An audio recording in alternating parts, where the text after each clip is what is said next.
8 जुलाई 2025 कराची के पोश इलाके डिफेंस फेज 6 से एक लाश बरामद होती है, जिसे देखकर पूरा मुल्क शौक के अंदर है।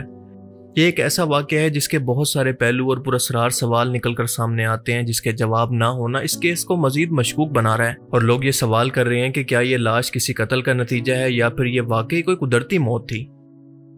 आप जानते हैं कि मैं आम तौर पर इस तरह की सेंसिटिव वीडियोस नहीं बनाता, क्योंकि मेरी ऑडियंस के अंदर ज़्यादातर माइनर और कमज़ोर दिल लोग भी मौजूद हैं। पर इस वीडियो के अंदर इस वाक़या की असल हकीकत के साथ साथ आप लोगों के लिए बहुत बड़ा सबक भी है। आपको बताता चलूं कि ये लाश मशहूर टीवी ड्रामा एक्ट्रेस और सेलिब्रिटी हुमैरा अरशद की थी, और यह वाक़या इस दिन हुआ जब अप्रैल 2024 से जिस अपार्टमेंट के अंदर हुमैरा रह रही थी, इसके मालिक को रेंट नहीं दिया गया था।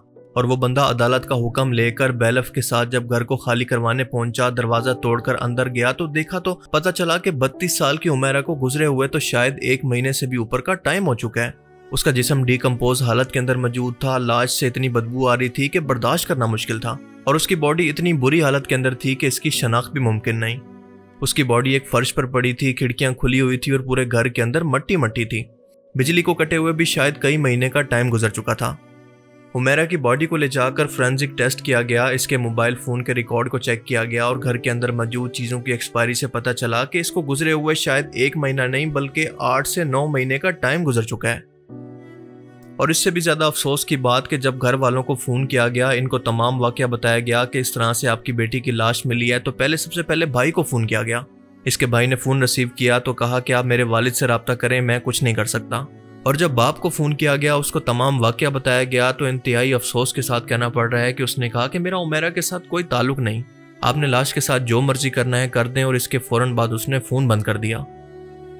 आप इमेजिन करें कि मेरे पास अल्फाज नहीं है इसको एक्सप्लेन करने के लिए कि कोई बाप जिसने बेटी को पाल कर जवान किया हो। आप जानते हैं कि बेटियां तो वैसे भी बाप से बहुत ज़्यादा मोहब्बत करती हैं। जीते जी अपनी ज़िंदगी के अंदर आपको अपनी बेटी के साथ, बेटे के साथ लाख झगड़े इख्तलाफात सही, पर अब वो दुनिया से जा चुकी है।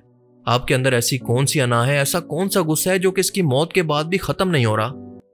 बताया जा रहा है कि हुमैरा का मोस्टली ख़ानदान डॉक्टर था और वो अपनी फैमिली से लड़कर कराची शोबिस इंडस्ट्री ज्वाइन करने के लिए लाहौर से यहाँ पर आई थी, क्योंकि आप जानते हैं कि कराची के अंदर शोबिस इंडस्ट्री के लिए बहुत ज़्यादा अपॉर्चुनिटीज़ मौजूद होती हैं। और यहीं पर कराची के डिफेंस के इलाके फेज 6 के अंदर वो अपार्टमेंट के अंदर अकेली रहा करती थी।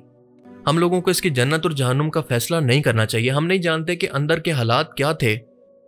आप ज़रा खुद सोचें कि दुनिया के अंदर तो लोग अपने कातिल, शराबी और नाफरमान औलाद को भी माफ़ कर देते हैं, खून होने की वजह से बर्दाश्त कर लेते हैं, लेकिन वो तो सिर्फ शोबिस इंडस्ट्री के अंदर जाना चाहती थी और इसका कोई स्कैंडल भी कभी देखने को नहीं मिला। हाँ, ड्रामा और शोबिस इंडस्ट्री के अंदर रहते हुए वो बेहयाई को प्रमोट कर रही थी, लेकिन इसको राय रास्त पर लाना मुमकिन था। आज इन्हीं रिश्तेदारों को अगर हुमैरा की मौत से कोई फ़ायदा हो रहा होता तो आप देखते कि किस तरह से ये लाइन लगाकर इसकी लाश को रिसीव करने के लिए पहुंचते। हुमैरा के अकाउंट से अगर कोई करोड़ों रुपए निकल आते, कोई प्रॉपर्टी निकल आती, तो सब के सब रिश्तेदार यहाँ पर रिसीव करने उसको पहुंच जाते।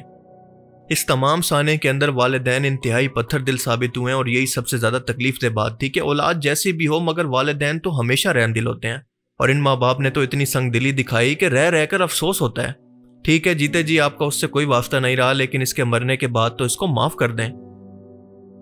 और दूसरी तरफ इस केस का रुख ये भी है कि वालिदैन का रवैया और मालिक मकान का 8 महीने तक खामोश रहना बहुत सारे सवाल खड़े कर रहा है। और मुमकिन है कि ये कोई कुदरती मौत ना हो बल्कि एक प्री प्लान्ड मर्डर हो सकता है, क्योंकि असल इन्वेस्टिगेशन अभी बाकी है, जिसके बाद बहुत सारे अहम सवालों के जवाब हमें देखने को मिलेंगे।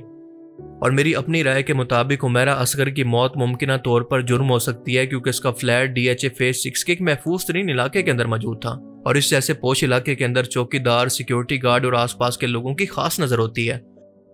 फिर मुझे ये बताएं कि पूरे 8 से 9 महीने तक किसी ने ये जानने की कोशिश क्यों नहीं की कि इस फ्लैट के अंदर कौन रहता है।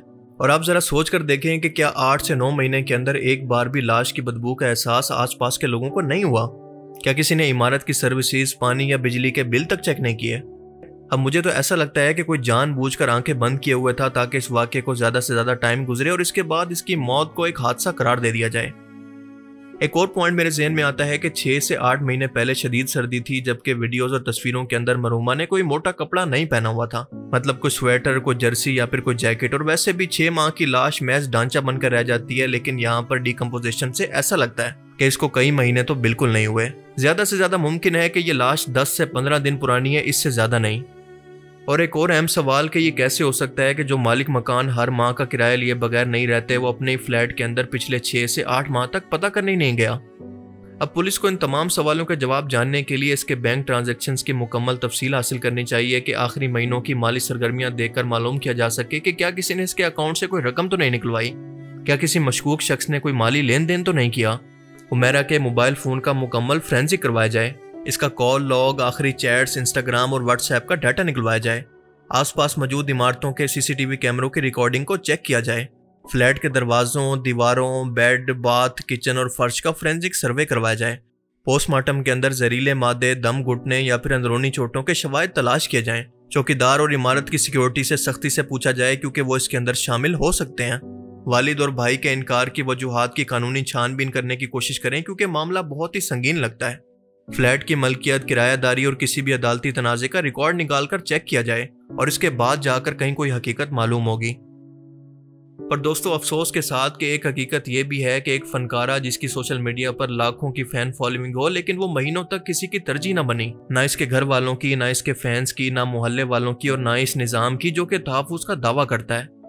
अब इस वक्त ज़रूरत यह है कि मीडिया, अवाम और कानून नाफिज करने वाले इदारे इस मौत को एक समाजी सुस्ती समझकर दफन ना करें बल्कि मुकम्मल फोरेंसिक, सोशल, माली और कानूनी तफ्तीश करके असल हकीकत सामने लाएं। और दूसरी तरफ केस का दूसरा पहलू यह है कि यह वाकया पाकिस्तानी लड़कियों के लिए भी बहुत बड़ी इबरत है और इसमें आपके लिए सबक है कि जब कोई औरत अपनी आज़ादी की ख्वाहिश के अंदर अपने वालिदैन, बहन भाइयों और घर वालों से रिश्ता तोड़कर गैर महफूज माहौल के अंदर ज़िंदगी गुजारने लगे तो बाज़ औक़ात उसे ऐसे संगीन हालात का सामना करना पड़ता है कि वो तन्हाई और बेरुखी का सामना करती है माशरे की तरफ से, और तब माशरे की बेइज्जती का सामना करने के लिए वो माशरे के अंदर अकेली होती है। मुमकिन है कि उमेरा ने अपने सुनहरे मुस्तकबिल के लिए कई ख्वाब देखे हों, वो मशहूर होना चाहती हो, लेकिन कई लोगों ने सफ़र के दौरान इसको धोखा दिया हो, ब्लैकमेल किया हो क्योंकि वो जानते हों कि इसका कोई पुरसाने हाल नहीं, इसको कोई पूछने वाला नहीं। आज की मुसलमान लड़कियों की यंग जनरेशन को ये समझना चाहिए कि इस्लामी असूलों के मुताबिक ज़िंदगी गुजारने वाली ख़वातीन को ना सिर्फ ख़ानदान बल्कि माशरा भी इज़्ज़त की निगाह से देखता है और इस चार दीवारी की ज़िंदगी के अंदर औरत का वक़ार और तहफ़्फ़ुज़ ज़्यादा होता है। इसकी सिक्योरिटी की जिम्मेदारी इसके घर वालों की होती है और माँ बाप, बहन भाइयों के साये के होते हुए कोई भी शख्स इसकी इज़्ज़त को पामाल करने की जुर्रत भी नहीं कर सकता।